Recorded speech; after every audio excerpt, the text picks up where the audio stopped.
abirari yo muri Nyandamachi ho muri singire y'amashuma kandi yakirwa mu kitinisa n'akari kinji ubwo ari kwakirwa abakurasibe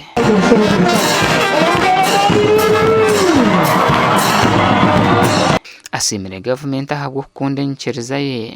kandi yayebaza abantu ahabwo kushagika government yasimba mu ihanga ya Uganda yagambira abanywani be abakuru mu ihanga rimwe mu banywani be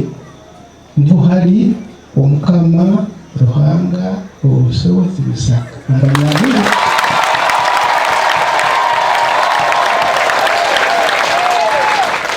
yagamba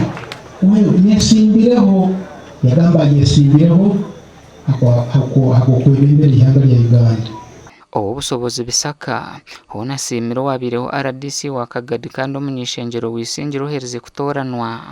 riri yanaruteraho ahabwo kuyarwanirira ubugabe bw'enyekereza ye no kureta aho buteko mu district ya Kagadi obu yabirakira RDC wayo abo kuba abanywanyi baitu baturemesa mutagenda Kagadi kwegesa ekigambo cy'obumu no kukiza abantu baitu RDC bakatulwana umuntu kandi abantu biyari mu bantu muligo kuti kuzibuzi kwa amani yabagomugana babalansinga no mwire wa covid okukoraje n'ikirungi okuba kabarango obusobozi bw'iyimuka kwa dressing abantu yansima emyaka inakorire Kagadi na nebe nakorire abantu kandi noreba kugamba kwe yana sighting emyanya inabemba tambiramu babine kibashobire babine kizibu Wendi nyeta abebembezi bagenzi banje wazo munsi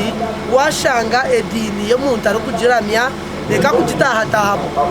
omukoro ogu hariho abantu abahindukire ku rwo mu madini gabo kwegita hanyikereza y'obumwe bangambire kigere bakasigara neka umuntu cyo ndaze gushinza ubundi batongereza cyasigara batayi bwe n'amakuru turengwa to muzumu ko kandi ndiro muzumu naza umwarahanga oyenda Yesu omjira Yesu diremba bazi sabe waranga kati ambechi nabo kusanya kakana kibikwisha